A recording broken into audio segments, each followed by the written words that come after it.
The real takeaway isn't that you need to copy someone else's blueprint. It's about understanding the mindset shift, seeing your time and skills as the seeds of something bigger.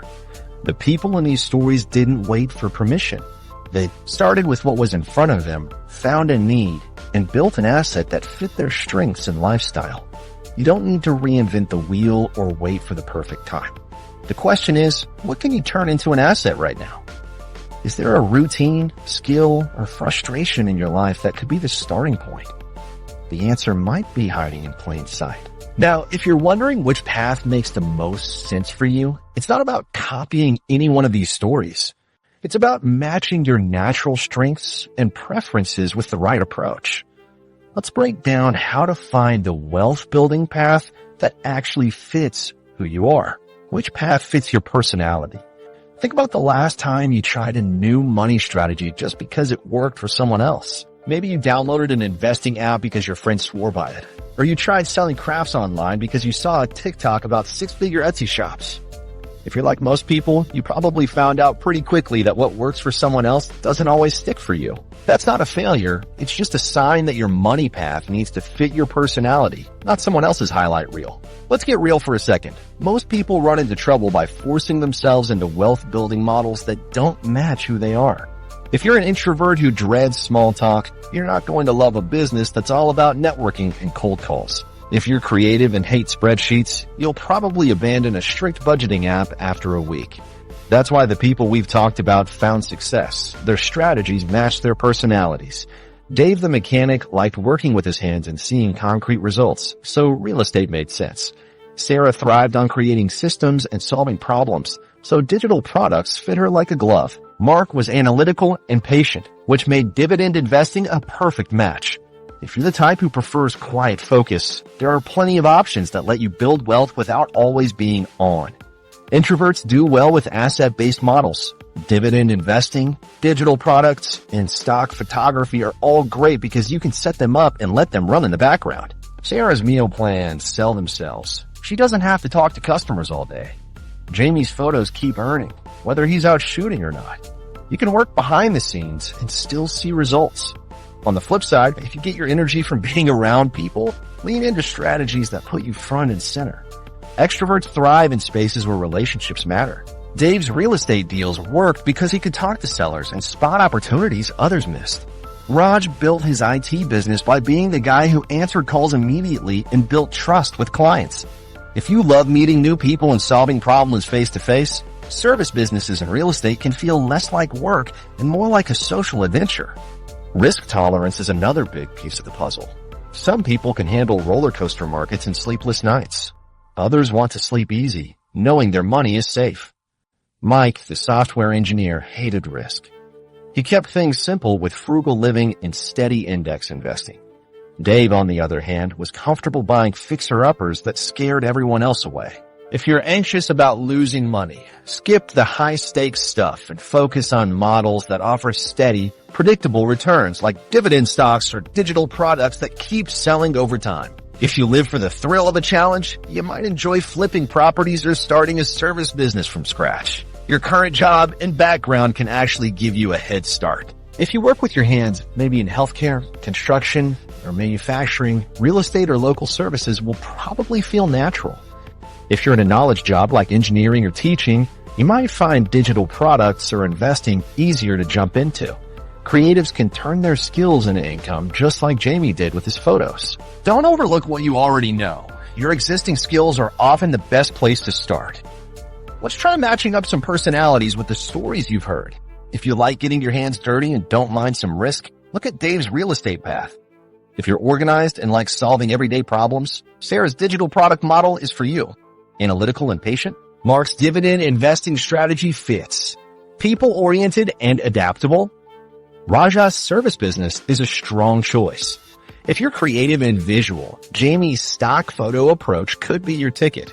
And if you're disciplined and prefer simplicity, Mike's frugal investing method is a great blueprint. You don't have to stick to just one path. In fact, mixing and matching can be even more powerful.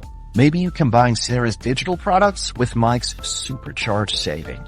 Or you might take Jamie's approach to selling photos and use the profits to buy dividend stocks like Mark.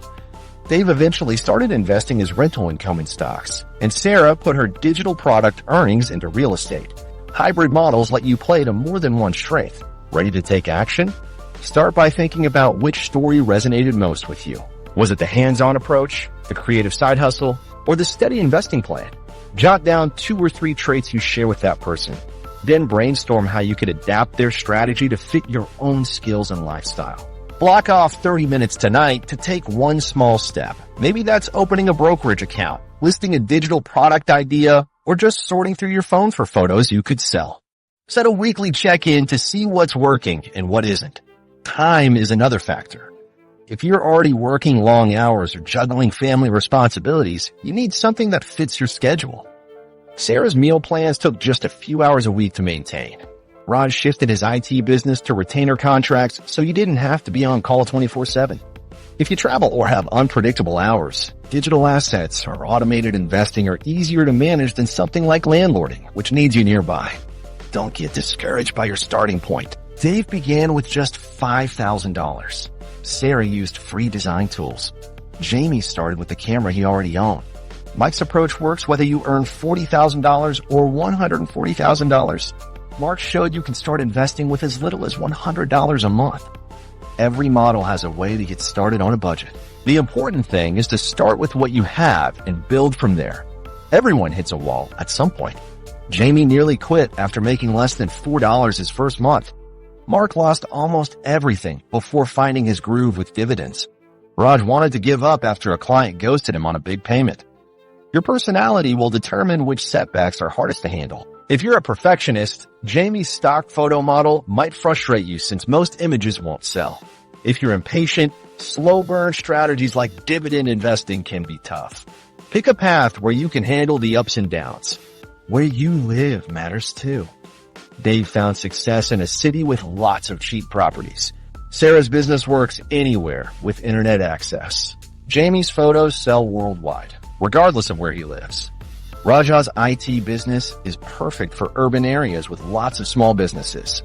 Mike used geographic arbitrage to move somewhere cheaper and supercharge his savings. Think about how your location can help you, not hold you back. Age isn't a barrier either. Younger people can afford to take more risks, but older folks can still build wealth with stable, proven strategies. Sarah's digital products appeal to all ages, and Jamie's stock photo income doesn't care how old you are. Mike retired at 34, but his method works at any age if you stick with it.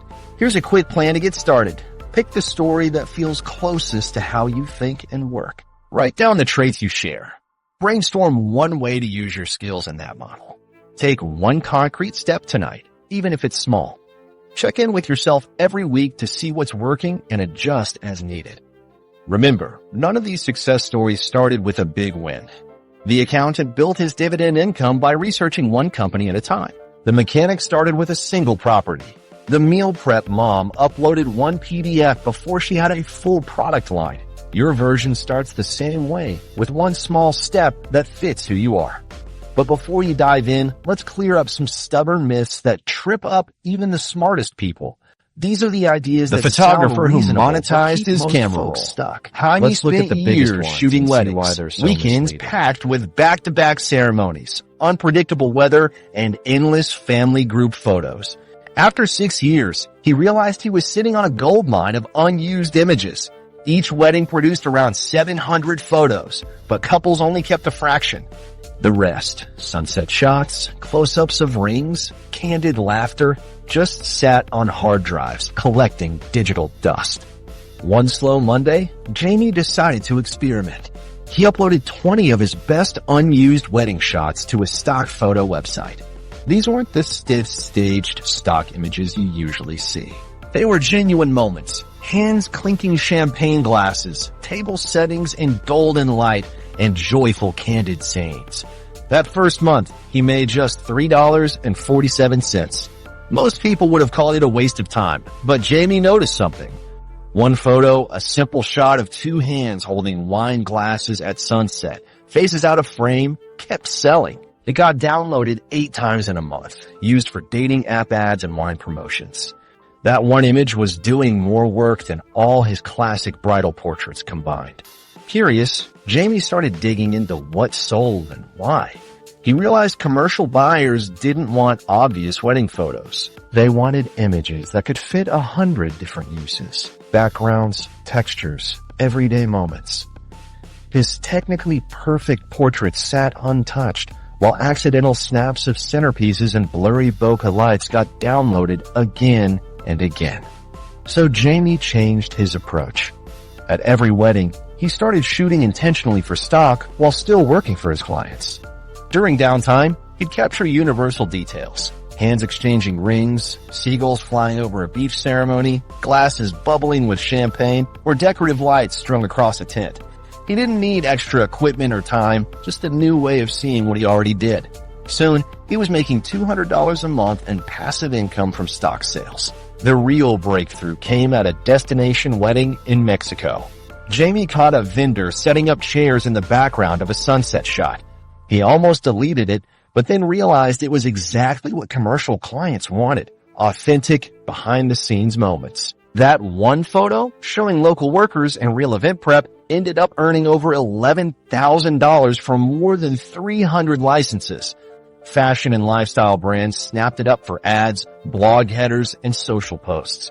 Jamie figured out the secret. Fill the gaps that everyone else ignores.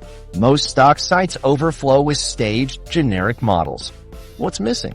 He found 4 things in high demand: diverse models, real people in real work settings, cultural details from actual events, and seasonal content that matches the real world. The fashion industry alone is projected to reach $360 billion by 2025. Fueling a constant need for fresh, relatable visuals. Jamie's best sellers weren't posed couples. They were moments like a grandmother adjusting the groom's tie, perfect for brands targeting older or more diverse audiences. To scale up, Jamie didn't need to shoot more weddings. He went through his archives, re-editing old photos with new uses in mind. Reception decor became event planning stock. Dress close-ups turned into texture backgrounds. Even outtakes, like slightly blurred shots of people dancing, sold the company's advertising mobility aids or senior fitness programs. He realized almost every image had a potential buyer if he looked at it through a commercial lens. Jamie also branched out beyond traditional stock sites. He sold directly to bloggers through Facebook groups, sometimes earning $75 to $200 per image. He packaged themed sets, like 50 food photos for $49, and listed them on Etsy for creators and small businesses. He licensed images to local companies for their websites, charging $150 for perpetual use. These direct sales brought in more per photo and let him build relationships with repeat buyers. Within a couple of years, Jamie's monthly income from his camera roll hit $6,200, about $3,400 from standard stock sites, $1,800 from direct sales, and another $1,000 from custom requests. He now shoots fewer weddings, spending 2 mornings a week creating stock-specific content around his city. Farmers markets became food shoots, co-working spaces supplied business imagery, and his nephew's soccer games provided sports and youth content. He learned that buyers crave authentic visuals, shots that show sustainability, like reusable cups instead of plastic, local craftsmanship, and true inclusivity. Brands want to highlight eco-friendly practices in diverse communities, and Jamie's images delivered. He even tested the theory with just his phone. Using an iPhone, he shot 100 photos at a flea market and made $380 in 2 months.